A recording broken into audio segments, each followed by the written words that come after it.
Hello, good morning students. कैसे हैं? ठीक है। आप कैसे? थोड़ा सा डरा डरा सा ठीक क्यों आ रहा है? थोड़ा ठीक से ठीक लाइए। बताइए कैसे हैं? ठीक है सर। आप कैसे? एग्ज़ाम का पीरियड निकल गया तो बोलिए ना एकदम बहुत बढ़िया है, ठीक है। अच्छा, अभी एग्ज़ाम सामने है, वो इसलिए थोड़ा सा ठीक जो है दुर्बल दुर्बल सा हो गया है। एग्ज़ाम के बाद ठीक हो जाएगा, है ना।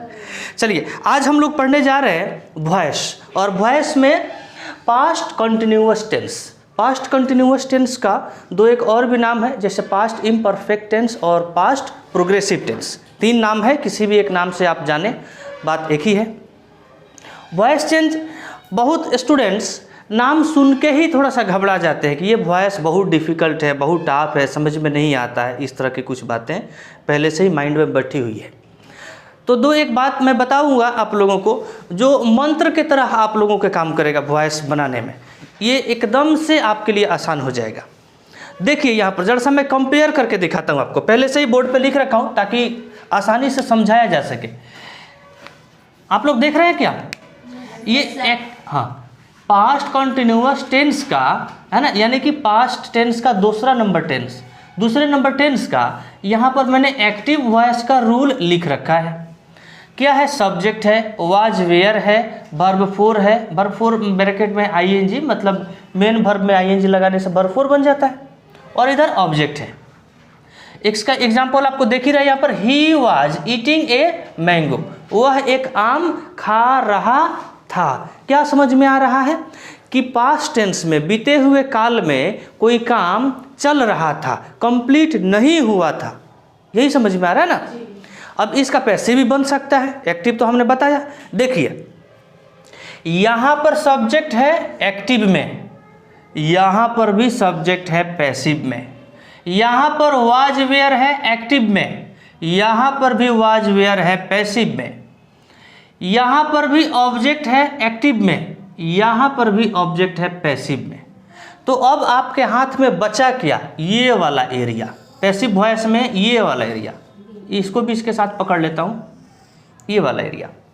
तो इस वाले एरिया में से मैं इसको छांट के अलग कर देता हूँ 1 सेकेंड के लिए। आप एकदम मंत्र की तरह याद कर लीजिए, जब भी पैसिव वॉइस पढ़ेंगे, चाहे किसी भी टेंस का हो, चाहे मॉडल ऑक्सिलरी वर्ब का हो, किसी भी जगह पर आप जब पैसिव वॉइस पढ़ेंगे तो आपको याद रखना है कि हमेशा वर्ब 3 ही लगता है। एकदम मंत्र की तरह याद कर लीजिए, पैसिव वॉइस पढ़ेंगे तो वर्ब 3 ही लगेगा। तो ये फिर आपको अलग से अब याद करने की ज़रूरत नहीं है, वर्ब 3 ही लगेगा। तो जरा सा सोचिए कि ये पैसिव वॉइस में फिर आपको याद क्या करना है, कम से कम इस टेंस में। बीइंग, यही एक नया वर्ड आया है, बीइंग, है ना। और बाई जो है हर एक जगह पर पैसिव वर्ब में लगता है ज़रूरत के हिसाब से। कुछ सेंटेंस ऐसे होते हैं जहां पर बाई नहीं लगता है, मैक्सिमम सेंटेंस में बाई लगता है। तो बाई पैसिव वॉइस में लगता है, ये आपको याद रखना है ना, ज़रूरत के हिसाब से। पैसिव वॉइस में वर्ब 3 लगता है, ये आपको याद रखना है। ऑब्जेक्ट रहेगा ही रहेगा, कहीं कहीं नहीं भी रहता है। ऑब्जेक्ट रहता है, सब्जेक्ट तो रहेगा ही रहेगा, हेल्पिंग वर्ब तो लगेगा ही लगेगा। तो आपको याद रखना है कहाँ पर चेंज हो रहा है, ये बीइंग चेंज हो रहा है।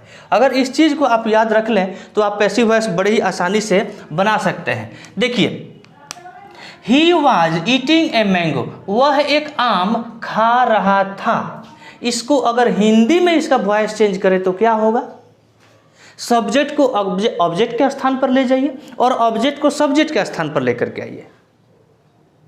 जो एक्टिव वॉइस है उसका ऑब्जेक्ट पैसिव वॉइस में सब्जेक्ट के स्थान पर आ जाएगा। तो इसमें ऑब्जेक्ट आपको क्या दिख रहा है? A mango. अब ए मैंगो को सामने लेकर के आइए तो क्या हो जाएगा? A mango was being eaten by him. अगर हिंदी में हम बोले तो बोले कि एक आम उसके द्वारा खाया जा रहा था, है ना। या फिर ऐसे भी बोल सकते हैं कि उसके द्वारा एक आम खाया जा रहा था। इंग्लिश एक ही होगा, मीनिंग इसका एक ही होगा। कोई डाउट है, कोई दिक्कत है तो पूछ सकते हैं दोबारा। बन पाएगा? तो दो एक एक्सरसाइज करें। चलिए, आपको मैं एक एक्सरसाइज अभी बोलता हूँ।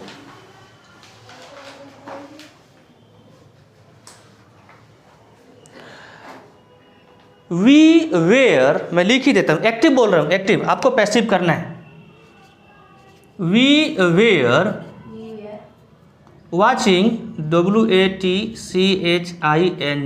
we were watching cricket, CRICKET, we were watching cricket match, match का स्पेलिंग MATCH,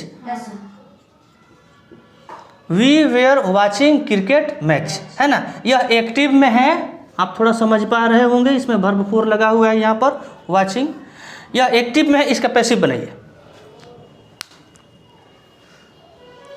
और जो रिकॉर्डेड क्लास कर रहे हैं ऑनलाइन वाले बच्चों के लिए, मैं आपको बस इतना सा ही समझा करके छोटा सा वीडियो क्लिप आपको भेज रहा हूं, बाकी जो है वो ऑफलाइन में प्रैक्टिस करेंगे। जो बच्चे आज एब्सेंट हैं क्लास में, उनके लिए ये वीडियो को मैंने रिकॉर्ड किया है, बाकी का प्रैक्टिस अगले क्लास में करेंगे और आप अपने घर पे करेंगे। Thank you.